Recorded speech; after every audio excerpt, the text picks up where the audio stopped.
Hey guys, welcome back to my channel. Today we'll be doing a Hot Wheels review, which I have not done a video on a Hot Wheels car ever since 2021 because I never really took off because I didn't have that many Hot Wheels Fast and Furious cars or any Hot Wheels in general at the time because I had gotten rid of most of my Hot Wheels collection by that point.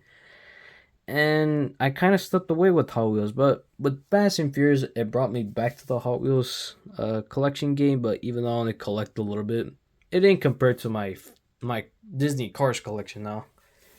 But Hot Wheels, I always collected them back then.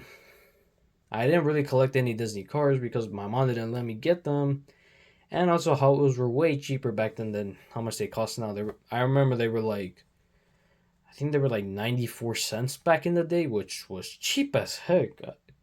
I wish that it was still that price to this day, but now they're like $1.19, which is unfortunate because I do miss those days. But yeah, uh, anyways, let's just talk about this Fast and Furious Eclipse from the very first Fast and Furious movie. Obviously, this car was driven by Brian O'Connor, played by Paul Walker. Maybe rest in peace.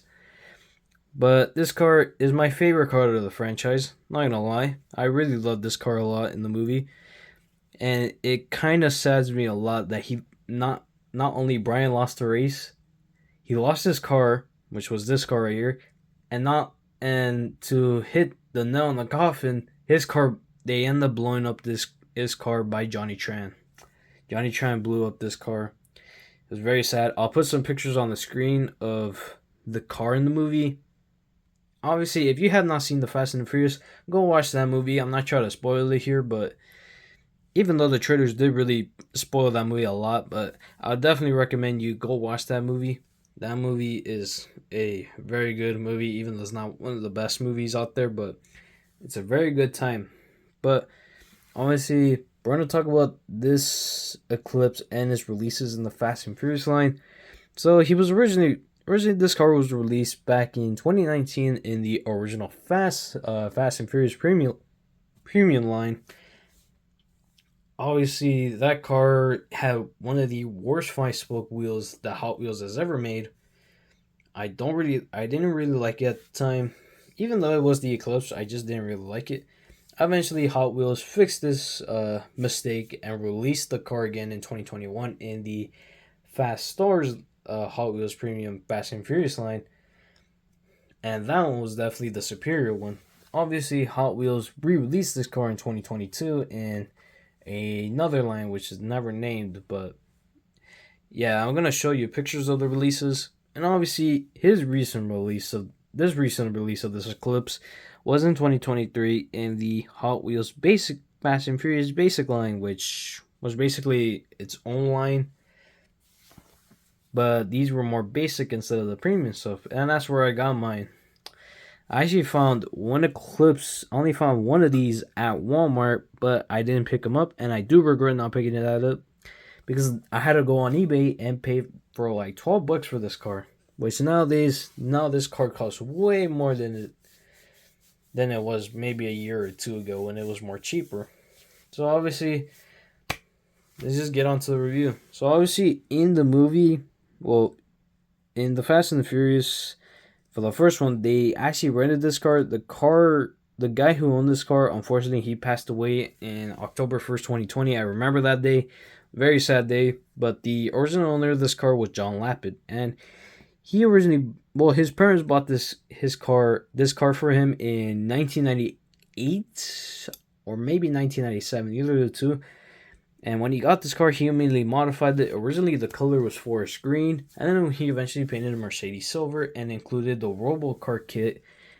Already had the APR wing, but it wasn't the one that they used in the movie. His actually had 6-inch extensions on the sides. But eventually, when Universal saw this car, well, they wanted it in the movie. Originally, John Lapid was very hesitant to not include this car in the movie, but he ultimately obliged, but they gave them one request: not to paint the car green. And you know what Universal did? They painted the car green. Like you see here. Yeah. Now, I don't know how John Lapid felt that day when he saw the car in the shop, but yeah, he probably was not too happy. But anyways, I do really like this car. I really love Color green is one of my favorite colors, and obviously this car looks amazing. So yeah, they use like 6 or 7 eclipses, yeah, in the movie. But obviously you only saw that one car in the movie, but obviously they used more than that because they don't want to destroy the actual car. So anyway, let's just get on to the review, and then I'll talk about more about the history towards the end. Oh my gosh, there goes the jumbotron from from the car's playset. But yeah, obviously you have the Eclipse headlights, you have the Robo Car kit. There's nothing on the hood. It's just a carbon fiber hood. It's supposed to have the modern image logo, but for obvious reasons, Mattel couldn't use that logo because of copyrighted reasons. But you can probably put it because you can probably get the decals off of like eBay or maybe make it yourself. Obviously, you have the Eagle designs from Troy Lee from Modern Image, which made most of the decals for the movie. Obviously, I really love these decals a lot, and it's unfortunate that there's no like nitrous oxide systems or like any of the other sponsors under here. Obviously, they can't use them because copyrighted reasons again. But on the premium one, they actually have those decals. Like they have the Toyo tires. They have, I believe they have. Who do they have also? I think all Sparkle and Subword. Obviously on the roof, there's more decals.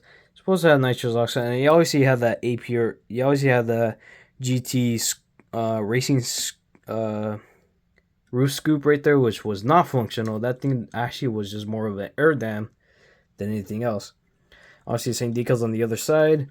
In the back, obviously, you have the famous Eclipse tail lights, which I really like a lot. Looks pretty awesome. Obviously, the license plate is the same one from the movie. Usually, with most Fast and Furious cars, they won't put the license plate, but this one, since it's so iconic, they obviously had to put the license plate because if they didn't, many of the Fast and Furious fans would have probably been pissed about it, and I would have been pissed about it. And that's was something that Jada Toys did not do correctly, and I don't really like that release. So obviously you have the Mitsubishi logo because obviously they had to. Obviously it has this. I know it's supposed to be the APR GT2 wing, but yeah, for some reason they left the green instead of painting it, which is my only complaint with this car. But besides that, I really love this car. Maybe one day when I get another one, I'll probably repaint the spoiler and maybe put on the correct decals this time. Obviously, you see like 2 nitrous bottles in there, which is accurate to the movie. Yeah, obviously in the base, made in Malaysia, 2022, 1995 Mitsubishi Eclipse, which this car is actually in 1996 Eclipse, according to the owner. And it's also supposed to be an RS. So honestly, let's talk about more about the history of this car. So, obviously, they used the Eclipse. The car got blown up, and then eventually, once the filming wrapped, it was not given back to the owners.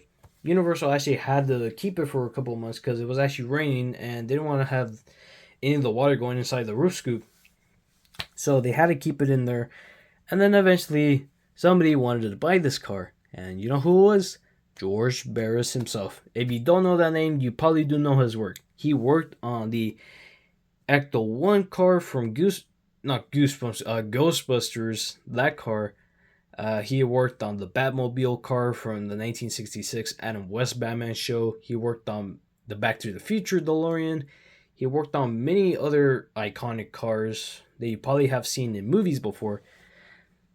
And he wanted to buy the Hero 1 car. Originally, he tried to lowball John Lapid, but they eventually came to an agreement. He bought the car, and then he straight up screwed up the interior. Had so many gauges that literally were not functional. He had a bunch of wires that didn't go anywhere. Obviously, that car was a disaster after that. But eventually, a couple years later, he sold off the car to somebody else, and it currently sits at the Hollywood Stars Museum at Tennessee, which you can probably go check. You should definitely check out the museum if you want to see this car, the Hero 1 car. But that car is in serious disrepair. That thing needs to be restored.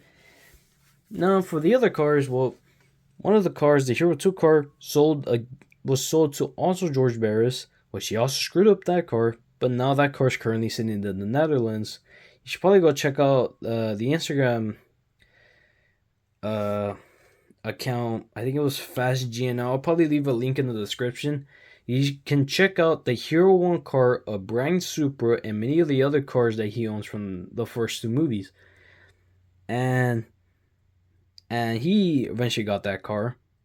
And then the Stunt 1 car is currently owned by Gabriel Tremblay, who is the Furious Garage, which you probably check out his YouTube channel, and then you could check out his Instagram account, Fast and Furious Integra, which he has many of the other cars from the movies. From the first two movies, he has like the Hero 1 car for Edwin's Integra from the first movie. He has Dom's Stunt 3 car of the RX-7, and he has the Jetta. Oh no, he does not. Yeah, he does have a Jetta.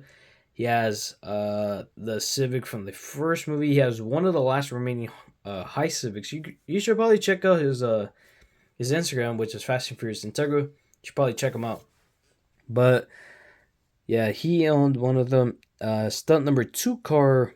That car was repainted and reused for Too Fast and Furious, including stunt number 1. And then that car was eventually given to the museum, a museum in Tennessee. I think it was like in Tennessee also, but I keep on forgetting what the museum name was called.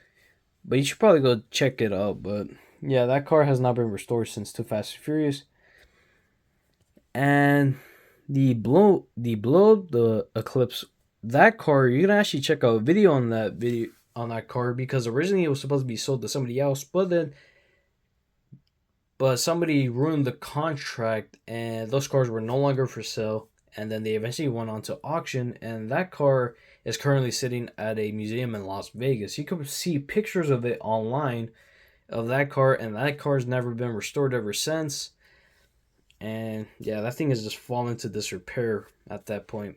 The book car, the one that was cut up and just left like that, it was eventually combined with one of the other cars to make one new car. And that car maybe might have been sold last year, but there is a bit of a confusion if that car is actually a book car, was actually the book car, or was just a car that George Barris made years later. So even though this car has a bunch of history, it is one of the more iconic cars. It was one of the slowest cars on set. This car only made 140 horsepower, but top speed was only like 120, 130. So it wasn't fast. It certainly was one of the more slower cars, but it's still a very iconic car. And sorry if you like this car, I kind of ruined it for you a little bit. But, obviously they used the 428 engine instead of 4G63 for some reason. But obviously this is a very iconic car. The one is probably top 3 for me personally, is obviously number 1. It's kind of unfortunate that this car ended up blown up and probably never seen in the franchise ever again. But it's still very iconic.